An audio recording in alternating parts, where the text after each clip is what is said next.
Bit by bit, life seems to be slowly returning to something closer to normal as vaccine progress continues. One sign of that progress is the return of live theater at area schools, among them Burr and Burton Academy. But instead of the school's theater at the Riley Center for the Arts, the spring theater productions were held last week on a temporary stage set up on a courtyard elsewhere on the school's campus. Last week, the school's performing arts department put on an abridged version of Romeo and Juliet, along with 4 one-act plays, 3 of them written by the students, and another one-act entitled 14 Lines. It's about a group of students struggling to learn Shakespeare's sonnets and perform them for a final exam the next day. We caught part of their last rehearsal the day before the curtain rose. No, I've got to be quiet up here so I can concentrate. Sorry. Something wrong? It's this stupid assignment. If I don't get this perfect, I don't graduate. Can you believe that? Believe it, it's the same thing for me. Why couldn't you just give us a normal final like every other stupid teacher? This sucks. Yeah. And I think the thing is we all have to do good on this summit thing or we don't pass our class. Jim Raposa, the director of the school's theater and dance, discussed what it meant to get back on the boards.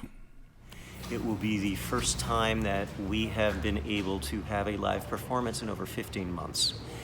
And that's a pretty significant time to go without being able to do something that you love to do. The sports, extracurricularly, were able to get a lot more guidance on what was safe outside and as long as they were outside. But theater, with being in such close proximity to each other, we always had to kind of go by the rules of trying to make sure we were 6 feet away and all of that. And those were our challenges that we hit. It feels like it's a reset for us. We get a chance to do something we've never done before, which is to do something outside, to do more of a festival situation, to be able to interact more with the audience than we would normally do in the theater. So I think it has its own merit with the students, and they're extremely excited to be a part of this. We have a great set design that was done by Paul Molinelli, and we were able to use sets from past shows to kind of create this stage out here and this atmosphere out here. And he did a great job designing it to use the building behind me, which is the original headmaster's house here at BBA, and incorporated that to use as part of our backstage and part of our set piece. So he did some great work with our tech kids. I would say overall we have probably about 35 kids between working on stage and backstage, and then the kids that were in our tech classes to help us out. And how long have you been rehearsing the show? Well, we started rehearsing this in the fall, and then COVID reared its ugly head, and we had to postpone that. And so when we came back into the wintertime, we had a quick meeting, and I said, hey, what do you guys want to do? And they had stated that we had worked so long on all these other pieces that we should try to go back and see if we can remount them in the springtime, and that's what we did. And so it's been kind of nice to be able to pick those pieces up, revisit them, and create a new version of them. We also had a chance to talk with 2 of the actors in the plays, Gabby Craig and Julia Lund. Yeah, it was really different.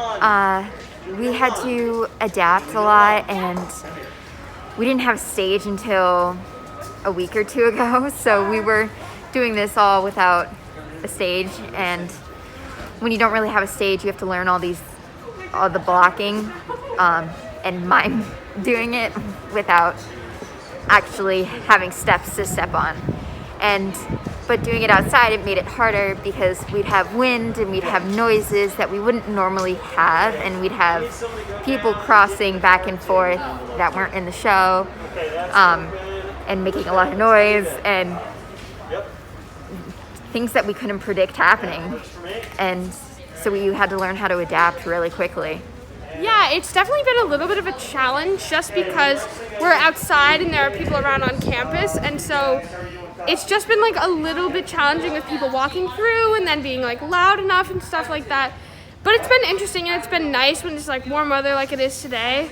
It's like comfortable and nice to be outside, right? I mean, speaking as an actor, the proximity of the audience shouldn't affect your performance. You have to put up that fourth wall and pretend that they're not there.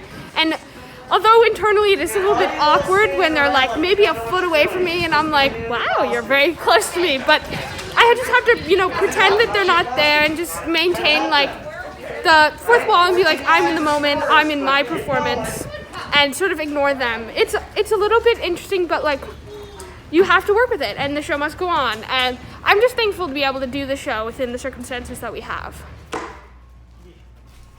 It was a different experience for all involved, but one more sign of a return to life as we used to know it after a long year of pandemic-induced restrictions. For the GNAT-TV News Project, I'm Andrew McKeever. Just take that black box